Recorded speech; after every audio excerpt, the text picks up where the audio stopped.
رئيس الوزراء حكومة فدرال كالصومالية مدن حسن علي غيره ayaa hoygiisa casho sharaf ugu sameeyay wafdigii ka socday Jubbaland oo hogaaminayay madaxweynaha dowlad goboleedka Jubbaland Axmed Maxamed Islaam Axmed Madoobe oo maalmahan ku sugnaa Muqdisho xubno ka tirsan golaha wasiirada xildhibaano qaar ka mid ah golaha wasiirada Jubbaland iyo xubno kale ayaa ka qayb galay kulankan cashada ah oo xambaarsanaa soo dhaweynaysa xog waraysi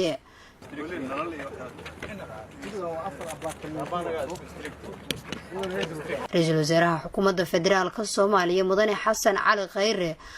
ayaa cashada kadib waxa wafdigii ka socday Jubbaland ee horkacay madaxweyne Axmed Maxamed Islaam Axmed Madoobe soo tusiyay dhammaan qaybaha uu ka kooban yahay xafiiska ra'iisul wasaaraha oo lagu sameeyay dib u dhis dayactir iyo qalabayn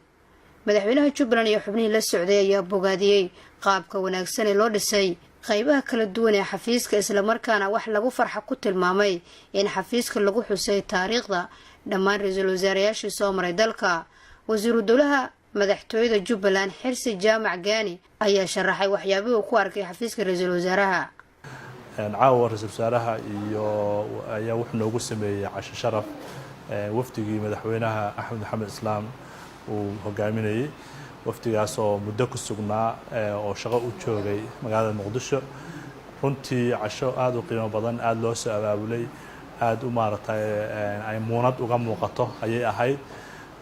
kabacdi cashada kabacdina waxa la tagay xafiiska prime ministerka oo aan aragnay shaqo fiican oo laga qabtay qurxin dib u habayn dhisid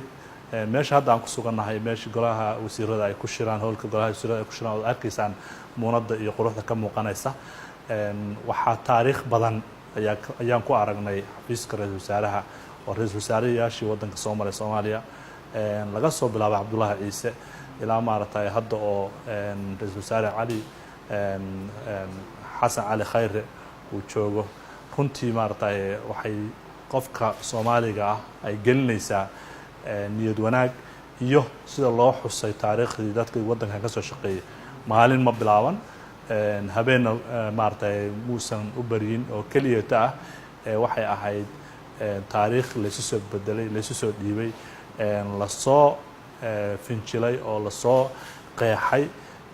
wadankan heerkaas ayaa lagu soo gaarsiiyay aad iyo aad ay mahadsantiin Nasr Bashir Ali warbaahinta qaranka Muqdisho.